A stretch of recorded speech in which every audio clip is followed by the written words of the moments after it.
હાલ ટિફિનમાં રોટલા ખાનારા લોકો માટે ખૂબ જ દુઃખદ સમાચાર સામે આવી રહ્યા છે। ઉનાળાની ઋતુમાં ખોરાક લાંબો સમય ટકી શકતો નથી ને ખાસ કરીને જો તેને રેફ્રિજરેટરમાં ન રાખવામાં આવે તો આવી સ્થિતિમાં ઘણા લોકો સવારે શાળા કે ઓફિસ માટે પેક કરેલું લંચ બપોરે સુધીમાં બગડી જાય છે અથવા તો ખોરાકનો સ્વાદ બગડી જાય છે। આ કારણ કે ઊંચા તાપમાનને કારણે ખોરાક ઝડપથી બગડી શકે છે અને જો તમે કેટલીક સરળ ટિપ્સનું પાલન કરશો તો તમારું લંચ તાજું રહેશે અને બગડશે નહીં।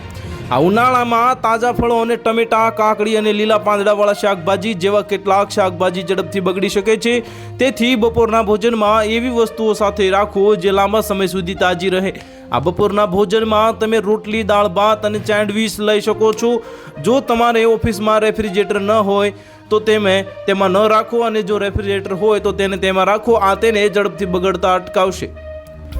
ઉનાળામાં તમારા લંચને સુરક્ષિત રાખવા માટે એક સારું હવા ચુસ્ત અને ઇન્સ્યુલેટેડ લંચ બોક્સ લો। આવા બોક્સમાં ખોરાક તાજો અને અકબંધ રહે છે, આ કારણ કે તે તાપમાનને નિયંત્રિત કરવામાં મદદ કરે છે। આવા લંચ બોક્સમાં લંચ રાખવાથી તે તાજું રહે છે પણ સાથે સાથે ભોજનનો સ્વાદ પણ જાળવી રાખવામાં મદદ મળે છે। અને રોટલી, ચીલા કે સેન્ડવિચને એલ્યુમિનિયમ ફોઇલમાં ટેપી લો।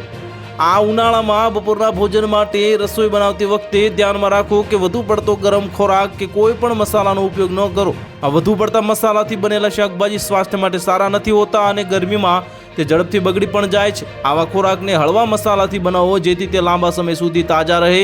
અને સવારે ઓફિસ જવાની ઉતાવળ બધાને હોય છે પણ ધ્યાનમાં રાખો કે ગરમ ખોરાક પેક ન કરો, તેને થોડું ઠંડુ થવા દો। તો હાલ માટે આટલું જ, મળીશું નવી અપડેટ સાથે। જો તમને અમારા વિડીયો પસંદ આવતા હોય તો વિડીયોને લાઇક કરી દેજો, ચેનલને સબસ્ક્રાઇબ કરી બાજુમાં આવેલા બેલ આઇકનને દબાવી દો જેથી તમને આવા સમાચારની અપડેટ મળતી રહે।